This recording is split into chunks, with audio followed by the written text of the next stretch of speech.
पंजाब दे विच राहुल गांधी की यात्रा का दूजा दिन अज लुधियाना दे विच कर रहे पैदल मार्च। दुराहा तो समराला चौक जा रहा है काफिला। लखीमपुर खीरी केस की सुनवाई दे विच लगणगे 5 साल। सैशन जज ने सुप्रीम कोर्ट दे विच दित्ती जानकारी। 208 ਅਤੇ 171 दस्तावेजां 208 गवाहां ते 171 दस्तावेजां दे सने कई रिपोर्टां दा दित्ता हवाला। टोल प्लाਜ਼ਿਆਂ ਤੇ किसानां दे धरनिਆਂ ਨੂੰ ਲੈ ਕੇ ਅੱਜ हाई कोर्ट ਦੇ ਵਿੱਚ ਅਹਿਮ ਸੁਣਵਾਈ। ਪਿਛਲੀ ਸੁਣਵਾਈ ਤੇ NHAI ਨੇ टोल ਤੇ किसानां ਦੇ ਵੱਲੋਂ ਹੋ ਰਹੀ ਜਬਰੀ ਵਸੂਲੀ ਦੀ ਦਿੱਤੀ ਸੀ ਵੀਡੀਓ। ਸਾਬਕਾ ਮੰਤਰੀ ਸੁੰਦਰ ਸ਼ਾਮ ਅਰੋੜਾ ਦੀਆਂ ਵਧੀਆਂ ਮੁਸ਼ਕਿਲਾਂ। ਪਲਾਟ ਅਲਾਟਮੈਂਟ ਘੁਟਾਲੇ ਦੇ ਵਿੱਚ ਪ੍ਰੋਡਕਸ਼ਨ ਵਾਰੰਟ ਤੇ ਲੈ ਕੇ ਗਈ ਵਿਜੀਲੈਂਸ ਅੱਜ ਮੋਹਾਲੀ ਕੋਰਟ ਦੇ ਵਿੱਚ ਪੇਸ਼ ਕਰ ਲਿਆ ਜਾਵੇਗਾ ਰਿਮਾਂਡ। कथित FCI घोटाले ਨੂੰ ਲੈ ਕੇ CBI ਦਾ ਵੱਡਾ ਐਕਸ਼ਨ। ਪੰਜਾਬ ਹਰਿਆਣਾ ਦਿੱਲੀ ਦੇ ਵਿੱਚ 50 ਟਿਕਾਣਿਆਂ ਤੇ ਤਾਬੜਤੋੜ ਛਾਪੇਮਾਰੀ। 80 ਲੱਖ ਦੀ ਰਿਕਵਰੀ ਦੇ ਨਾਲ FCI ਦੇ 2 DGM ਗਿਰਫਤਾਰ। ਦੀਪਕ ਟੀਨੂ ਫਰਾਰੀ ਮਾਮਲੇ ਦੇ ਵਿੱਚ ਮੁਲਜ਼ਮ ਬਰਖਾਸਤ। CIA ਇੰਚਾਰਜ ਪ੍ਰਿਤਪਾਲ ਦੀ ਜ਼ਮਾਨਤ ਤੇ ਅੱਜ ਆ ਸਕਦਾ ਫੈਸਲਾ। ਮਾਨਸਾ ਕੋਰਟ ਦੇ ਵਿੱਚ ਪੂਰੀ ਹੋ ਚੁੱਕੀ ਹੈ ਬਹਿਸ। पंजाब स्कूल सिक्ख्या बोर्ड के चेयरमैन डॉक्टर योगराज ने दिता अस्तीफा। नवा चेयरमैन की नियुक्ति के लिए सरकार ने मुख सकत्तर की अगवाई दे विच बनाई खोज कमेटी। 1 महीने दे विच कमेटी लभेगी नवा चेयरमैन। श्री अकाल तख्त साहिब के जथेदार नूं मिले HSGMC के नवे प्रधान महंत करमजीत सिंह। बोले श्री अकाल तख्त साहिब की मर्यादा ते हुक्मां ते दिता जावेगा पहरा। नहीं वरतांगे कोई ढिल। जगराओं में नाजायज इमारतां ते चलिया नगर कौंसल का पीड़ा पंजा। उसारी अधीन बिल्डिंगां नूं कीता टैटेरी। नगर कौंसल मुताबिक नोटिस तो बाद की गई है कार्रवाई। हल्की बूंदाबांदी दे नाल कोहरे तो थोड़ी राहत पर सीत लहर दे नाल कांबा बरकरार। पंजाब दे विच अज ते कल मींह दा अनुमान। ओडिशा के कटक के विच हाकी विश्व कप की शानदार शुरुआत। बॉलीवुड एक्टर रणवीर सिंह और दिशा पाटनी ने दी परफॉर्मेंस। कल तो होगी मुकाबलियां की शुरुआत।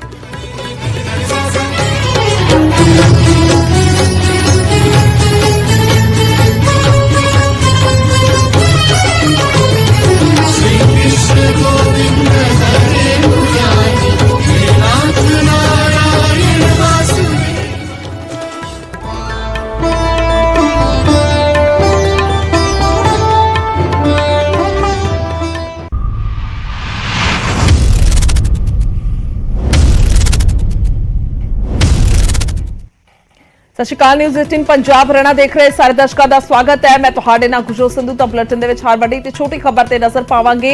शुरुआत करदे हां सब तो पहला पंजाब दे विच राहुल गांधी दी यात्रा तो। पंजाब दे विच राहुल गांधी दी यात्रा दा अज दूजा दिन। अज लुधियाना दे विच राहुल गांधी दी यात्रा है। दुराहा तो समराला चौक तक दस दईए कि पैदल मार्च कर रहे हैं। बिलगा सानेवाल ढंडारी होंदे हुए राहुल जाणगे। पंजाब कांग्रेस के तमाम लीडर जिहड़े ने उह नाल मौजूद ने। तां इह भारत जोड़ो यात्रा है और इस दे विच पैदल तुरिया जांदा है और एक दिन दे विच तकरीबन 25 तो 26 किलोमीटर का सफर है जो पैदल तय करते हैं। राहुल गांधी सीधियां तस्वीरां दिखा रहे हैं पंजाब के दुराहा तो। इह सीधियां तस्वीरां ने जिस दे विच पंजाब की लीडरशिप कांग्रेस की भी मौजूद है। राहुल गांधी उस अंदाज च उस वाइट टी शर्ट दे विच नजर आ रहे हैं। कांग्रेस के झंडे ने वड्डी तादाद है लोगों की जिहड़े नाल मौजूद ने और इस तो इलावा लीडरशिप सारी मौजूद है। ठंड का कहर है, कड़ाके की ठंड पंजाब दे विच पै रही है पर अज धुंध तो थोड़ी राहत है पर ठंड उस तरह बरकरार है। तापमान दे विच गिरावट है पर उसके बावजूद यात्रा जिहड़ी है वो 6 तो 7 बजे के विचकार शुरू हो जाती है क्योंकि समा इस तरीके दे नाल बदी कीता होया है कि यह यात्रा जिहड़ी है तड़कसार ही शुरू होंदी है 6 बजे 7 बजे के करीब। तो फिर उस मुताबिक यात्रा शुरू हो चुकी है और ये सीधियां तस्वीरां असीं तुहानूं दुराहा तो दिखा रहे हैं। गड्डियां भी इस दे विच मौजूद ने पर पैदल तुरदे ने। राहुल गांधी पैदल तुरदे ने। कल दस दईए कि पंजाब दे विच राहुल गांधी की भारत जोड़ो यात्रा की पैदल यात्रा की शुरुआत हुई सी। फतेहगढ़ साहिब तो शुरुआत की गई सी क्योंकि उस तो पहला उन्होंने मत्था टेकिया हरमंदर साहिब दे विच। परसों बीते दिन का जिक्र कर रहे हैं जो पंजाब दे विच एक तरीके दे नाल शंभू तो एंटर हो गए सन और फिर हरमंदर साहिब गए तो फिर उत्थे रुक के रात गुजारी ठहरा दे नाल फिर अगले दिन जिहड़ी है कल शुरुआत की गई सी फतेहगढ़ साहिब तो यात्रा दी। ਤਾਂ ਹੁਣ ਅੱਗੇ ਇਹ ਯਾਤਰਾ ਵੱਧ ਰਹੀ ਹੈ। ਅੱਜ ਦੂਜਾ ਦਿਨ ਹੈ ਯਾਤਰਾ ਦਾ, ਅਗਲਾ ਪੜਾਅ ਹੈ ਔਰ ਇਸ ਤਸਵੀਰਾਂ ਦੇ ਵਿੱਚ ਸਾਫ਼ ਤੌਰ ਤੇ ਅਸੀਂ ਦੇਖ ਸਕਦੇ ਹਾਂ ਰਾਹੁਲ ਗਾਂਧੀ ਮੌਜੂਦ ਨੇ ਔਰ ਉਹਨਾਂ ਦੇ ਨਾਲ ਹੋਰ ਪੰਜਾਬ ਦੀ ਕਾਂਗਰਸ ਦੀ ਜਿਹੜੀ ਲੀਡਰਸ਼ਿਪ ਹੈ ਉਹ ਮੌਜੂਦ ਹੈ। ਬੀਤੇ ਦਿਨ ਵੀ ਦੇਖਿਆ ਸੀ ਕਿ ਵੱਖੋ-ਵੱਖ ਲੀਡਰ ਜਿਹੜੇ ਨੇ ਪਹੁੰਚੇ ਹੋਏ ਸਨ ਸਾਰੇ, ਖਾਸ ਤੌਰ ਤੇ ਪ੍ਰਤਾਪ ਸਿੰਘ ਬਾਜਵਾ ਤੋਂ ਲੈ ਕੇ ਤਾਂ ਬਾਕੀ ਹੋਰ ਲੀਡਰ, ਸੁਖਪਾਲ ਸਿੰਘ ਖਹਿਰਾ ਦਾ ਜੇਕਰ ਜ਼ਿਕਰ ਕੀਤਾ ਜਾਵੇ, ਰਾਜਾ ਵੜਿੰਗ ਪੰਜਾਬ ਕਾਂਗਰਸ ਦੇ ਪ੍ਰਧਾਨ, ਤਾਂ ਸਾਰੇ ਮੌਜੂਦ ਸਨ। ਤਾਂ ਅੱਜ ਵੀ ਰਾਹੁਲ ਗਾਂਧੀ ਜਿਹੜੇ ਨੇ ਉਹ ਉਸੇ ਅੰਦਾਜ਼ ਦੇ ਵਿੱਚ ਚੱਲ ਰਹੇ ਨੇ। ਬਾਕੀ ਅਸੀਂ ਸਾਰਿਆਂ ਨੂੰ ਦੇਖ ਸਕਦੇ ਹਾਂ ਕਿ ਮੌਸਮ ਦੇ ਮੁਤਾਬਿਕ ਉਹਨਾਂ ਨੇ ਕੱਪੜੇ ਪਾਏ ਨੇ, ਪਰ ਰਾਹੁਲ ਗਾਂਧੀ ਉਸੇ ਹੀ ਟੀ-ਸ਼ਰਟ ਦੇ ਵਿੱਚ ਨੇ, ਉਸੇ ਹੀ ਵਾਈਟ ਕਲਰ ਦੀ ਟੀ-ਸ਼ਰਟ ਦੇ ਵਿੱਚ ਉਸੇ ਤਰੀਕੇ ਦੇ ਨਾਲ ਚੱਲ ਰਹੇ ਨੇ। ਤਾਂ ਸਿੱਧੀਆਂ ਤਸਵੀਰਾਂ ਦੁਰਾਹਾ ਤੋਂ ਅਸੀਂ ਦਿਖਾ ਰਹੇ ਹਾਂ। ਦੱਸਦੇ ਕਿ ਪੰਜਾਬ 'ਚ ਰਾਹੁਲ ਦੀ ਯਾਤਰਾ ਦੌਰਾਨ ਵਿਰੋਧੀਆਂ ਦੇ ਹਮਲੇ ਜਾਰੀ ਨੇ ਅਤੇ 84 ਸਿੱਖ ਕਤਲੇਆਮ ਨੂੰ ਲੈ ਕੇ ਵੀ ਲਗਾਤਾਰ ਰਾਹੁਲ ਤੋਂ ਮਾਫੀ ਦੀ ਮੰਗ ਕੀਤੀ ਜਾ ਰਹੀ ਹੈ ਔਰ ਦੂਜੇ ਪਾਸੇ ਕਾਂਗਰਸ ਨੇ ਵੀ ਇਸ ਤੇ ਪਲਟਵਾਰ ਕੀਤਾ। ਬਿਆਨ ਸੁਣਦੇ ਹਾਂ।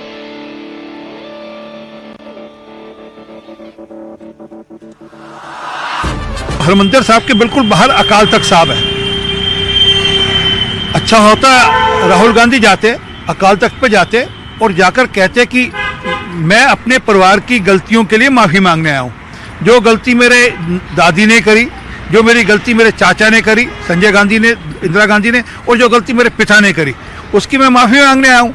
और कहते कि हाँ हमसे गलती हुई, हमने 1985 की चुनाव जीतने के लिए हमने सिखों को रेडिकल या हमने उनको डिमन पेश किया और हमने उनको आतंकवादी बनाकर हमने 1984 का चुनाव जीत लिया, जो 85 में हो रहा था वो हमने चुनाव जीत लिया। वो माफ़ी मांगते कि गलती हो गई, जथेदार अकाल तख्त सब सजा लगा देते, सजा भुगतते, परंतु ऐसा तो उनकी मंशा नहीं। क्योंकि ऐसी मंशा क्यों नहीं है? क्योंकि उनके जो सलाहकार हैं सैम प्रतोदा, वो तो कहते हैं हुआ तो हुआ। जब आप ये मानते हैं कि सिखों के साथ जो हुआ तो हुआ, तो आपकी मानसिकता दिखती है।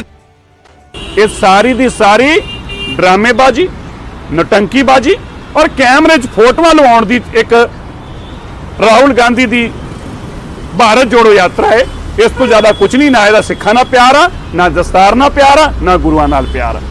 राहुल गांधी जी कल दरबार साहब गए सी और चंगी गल है, दरबार साहब जाना चाहिए, लेकिन इससे ही दरबार साहब ते कांग्रेस ने और पर्टिकुलर गांधी फैमिली ने जिस तरीके नाल अत्याचार किया और जेड़ी पग कल केसरी उन्होंने बन्नी है, केसरी पग्गां वालियां नूं ते कांग्रेस ने कतलेआम किया। मैनूं लगदा उस ते अज तक भी गांधी फैमिली ने कोई शर्मिंदगी, कोई माफी नहीं मंगी। सो मैनूं लगदा भारत नूं जोड़न दी यात्रा तो पहलां समाज नूं जोड़न वास्ते एक नसीहत देण दी लोड़ सी, पंजाबियों नूं माफी मंगण दी लोड़ सी।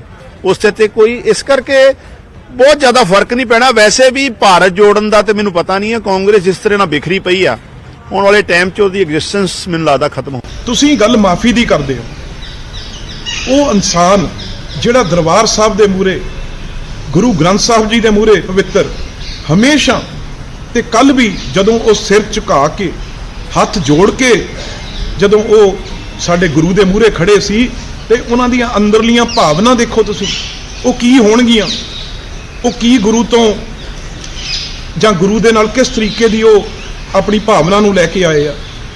ਤੁਸੀਂ, ਮੈਂ ਮੰਨਦਾ ਰਾਹੁਲ ਗਾਂਧੀ ਜੀ ਦੀ ਮਾਫੀ ਆ ਉਹਨਾਂ ਨੇ ਮੰਗੀ, ਸੋਨੀਆ ਗਾਂਧੀ ਜੀ ਨੇ ਮਾਫੀ ਮੰਗੀ, ਡਾਕਟਰ ਮਨਮੋਹਨ ਸਿੰਘ ਨੇ ਸਦਨ 'ਚ ਮਾਫੀ ਮੰਗੀ। ਇਹ 'ਚ ਕੱਲਾ ਪੰਜਾਬੀਆਂ ਨੂੰ ਸਾਨੂੰ ਨਹੀਂ ਦੁੱਖ ਮਿਲਿਆ, ਉਹਨਾਂ ਨੂੰ ਵੀ ਬਹੁਤ ਵੱਡੀ ਤਕਲੀਫ ਹੋਈ ਹੈ ਇਸ ਚੀਜ਼ ਨਾਲ ਜਿਹੜਾ ਵੀ ਇਹ ਵਾਪਰਿਆ। ਤੇ ਰਾਹੁਲ ਗਾਂਧੀ ਜੀ ਨੇ ਸਿੱਧਾ ਕਿਹਾ ਹੈ, ਉਹਨਾਂ ਨੇ ਕਿਹਾ ਵੀ ਇਹ ਬਹੁਤ ਮੰਦਭਾਗਾ ਹੈ, ਇਹ ਨਹੀਂ ਹੋਣਾ ਚਾਹੀਦਾ ਸੀ। ਪਰ ਹੁਣ ਜਿਹੜਾ ਪਿੱਛੇ ਗੱਲ ਰਹਿ ਗਈ ਉਹਨੂੰ ਕਿਵੇਂ ਆਪਾਂ ਲਿਆ ਸਕਦੇ ਹਾਂ, ਜਿਹੜੀ ਗੱਲ ਉਹ ਮੁੜ ਸਕਦੀ ਆ।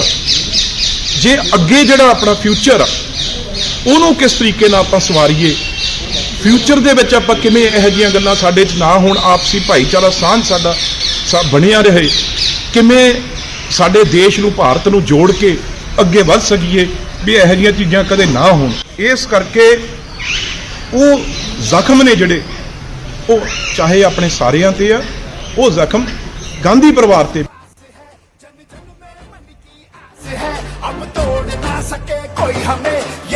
ਤਾਂ ਇਹ ਵਾਰ ਵੀ ਕੀਤੇ ਵਿਰੋਧੀਆਂ ਨੇ ਔਰ ਜਵਾਬ ਵੀ ਦਿੱਤਾ ਕਾਂਗਰਸ ਨੇ। ਸਿੱਧੀਆਂ ਤਸਵੀਰਾਂ ਦਿਖਾ ਰਹੇ ਹਾਂ ਲੁਧਿਆਣਾ ਤੋਂ, ਦੁਰਾਹਾ ਤੋਂ। ਸਿੱਧੀਆਂ ਤਸਵੀਰਾਂ ਨੇ ਪੰਜਾਬ ਦੇ ਵਿੱਚ ਯਾਤਰਾ ਦਾ ਦੂਜਾ ਦਿਨ। ਸੋ ਦੱਸ ਦਈਏ ਕਿ ਲੀਡਰਸ਼ਿਪ ਜਿਹੜੀ ਹੈ ਉਹ ਸੂਬੇ ਦੀ ਕੋਈ ਵੀ ਸੂਬਾ ਹੋਵੇ, ਹਾਲਾਂਕਿ ਪੰਜਾਬ ਦਾ ਅਸੀਂ ਜ਼ਿਕਰ ਕਰਾਂਗੇ, ਵੈਸੇ 18 ਕਮੇਟੀਆਂ ਬਣਾਈਆਂ ਹੋਈਆਂ ਨੇ ਕਾਂਗਰਸ ਨੇ ਤਾਂ ਕਿ ਪੂਰਨ ਤੌਰ ਤੇ ਬੰਦੋਬਸਤ ਜਿਹੜਾ ਉਹ ਪੁਖਤਾ ਹੋ ਸਕੇ ਔਰ ਹਰ ਰੋਜ਼ ਦੇ ਲਈ ਦੋ ਜਿਹੜੇ ਵੱਡੇ ਲੀਡਰ ਨੇ ਉਹਨਾਂ ਦੀ ਜ਼ਿੰਮੇਵਾਰੀ ਤੈਅ ਕੀਤੀ ਗਈ ਹੈ ਤਾਂ ਕਿ ਯਾਤਰਾ ਜਿਹੜੀ ਹੈ ਉਹ ਅਮਨ ਅਮਾਨ ਦੇ ਨਾਲ ਮੁਕੰਮਲ ਹੋਵੇ।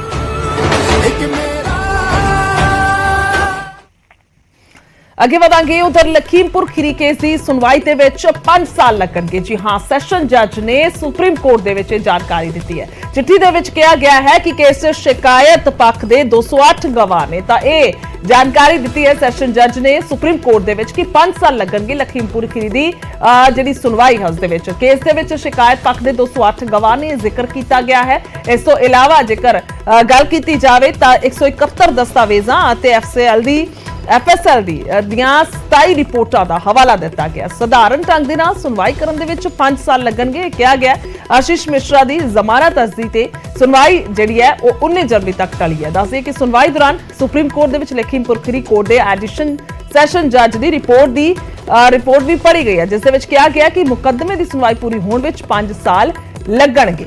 ਤਾਂ ज्यादा जानकारी के लिए सुशील पांडे फोन लाइन पे ने दिल्ली तो। सुशील, क्या कुछ जानकारी है, क्योंकि ये भी बहुत अहम मसला है, किसानों के साथ जुड़ा हुआ है। जी देखिए, बिल्कुल साफ तौर से लखीमपुर हिंसा मामले में साफ तौर से ये एक अपने आप में बड़ा मामला है, क्योंकि आशीष मिश्रा टेनी की जमानत पर सुनवाई हो रही थी, जिसमें कल एक बड़ा अहम जो रिपोर्ट है वो ट्रायल कोर्ट के जज ने सुप्रीम कोर्ट को भेजी थी।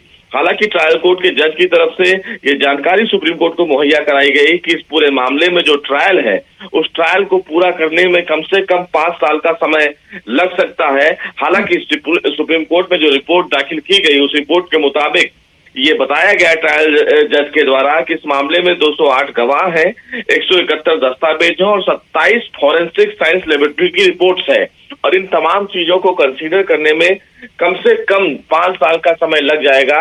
और इस पूरे मसले को फिलहाल सुप्रीम कोर्ट ने अभी सुनवाई के लिए 19 जनवरी तक टाल दिया है, लेकिन सुप्रीम कोर्ट ने एक बड़ा सवाल जरूर किया है कि जिस गाड़ी से कुचल कर लोगों को मारा गया था उस मामले में कितने लोग फिलहाल अभी गिरफ्तार हैं। कोर्ट में उत्तर प्रदेश सरकार के द्वारा ये जानकारी दी गई कि जिस गाड़ी से तमाम जो किसान को कुचल कर मारा गया उसमें से 4 लोग फिलहाल पुलिस की गिरफ्त में अभी हैं। सभी आरोपियों के खिलाफ जो है वो आरोप तय हो चुके हैं। हालांकि कोर्ट ने ये पूछा था कि जो ट्रायल है उस ट्रायल को पूरा करने में कम से कम कितना समय लगेगा, जिसमें ट्रायल कोर्ट के जज ने ये जानकारी कोर्ट को मुहैया कराई कि कम से कम अगर इस पूरे मामले पर सुनवाई की जाती है तो 5 साल से कम का समय नहीं लगेगा। वैसे में कोर्ट के समक्ष एक बड़ा सवाल है कि जब इस मामले में 5 साल का समय अगर ट्रायल कोर्ट इस पूरे ट्रायल को कंक्लूड करने में ले रहा है तो क्या आशीष मिश्रा टेनी जो इस पूरे मामले में आरोपी हैं उनको जमानत दी जानी चाहिए या नहीं। हालांकि जब अब इस पूरे मामले पर अगली सुनवाई होगी 19 तारीख को, तब कोर्ट ये तय करेगा कि क्या ट्रायल के स्टेज पर आरोपी को जमानत दी जा सकती है या नहीं। लेकिन पीड़ित पक्षकारों की तरफ से गुरजोत एक बड़ी बात कही गई जिसमें ये कहा गया कि इस पूरे मामले में एक बड़े नेता का जो बेटा है वो इन्वॉल्व है और अगर उसको इस मामले में जमानत दी जाती है तो निश्चित रूप से वो गवाहों को इन्फ्लुएंस कर सकता है, उनको कहीं ना कहीं बरगला सकता है। लिहाजा आरोपी के जमानत पर अभी विचार नहीं किया जाना चाहिए। अब देखना बहुत अहम होगा कि जब इस पूरे मामले पर अब सुप्रीम कोर्ट भविष्य में सुनवाई करेगा तो क्या आरोपी आशीष मिश्रा टेनी को जमानत दी जाती है या फिर नहीं। ठीक है सुशील, तमाम जानकारी के लिए धन्यवाद। ये बहुत अहम है मसला और 5 साल ਦੇ ਵਿੱਚ ਇਹ ਸੁਣਵਾਈ ਹੋਏਗੀ। ਇਹ ਜਾਣਕਾਰੀ ਸੈਸ਼ਨ ਜੱਜ ਦੇ ਵੱਲੋਂ ਦਿੱਤੀ ਗਈ।